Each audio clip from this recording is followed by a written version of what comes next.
शकतो, पण तुम्ही जबाबदारी आणि कर्तव्य विसरता. स्वातंत्र्य मिळाल्यापासून भारताने खूप प्रगती केली आहे.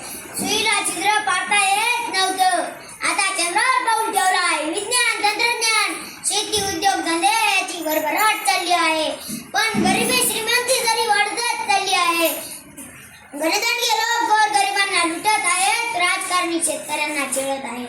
आपण निवडलेला मंत्री विधानसभेमध्ये रमी खेळतो तरी त्याला याचं काही वाटत नाही.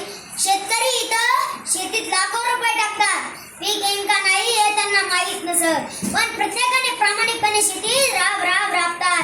आणि आमचा मंत्री शेतकऱ्यांच्या अडचणी सोडवायच्या सोडून विधानसभेमध्ये पत्ते खेळतो. किती दुर्दैव आहे आमचे. एक श्रीमंत गणदांडगा पैशाच्या जीवावर आणि सत्तेच्या जीवावर आमचे श्रद्धास्थान असणारी एका मठातील त्याच्या हत्तीनं त्याच्या शोक पाहण्यासाठी गुजरातच्या खाजगी प्राणी संग्रहालयात नेतो. लोक शांतीच्या मार्गाने आंदोलन करतात, मोर्चे काढतात, पण त्याला काही पण फरक पडत नाही, कारण त्याचा बाप अब्जोपती असतो.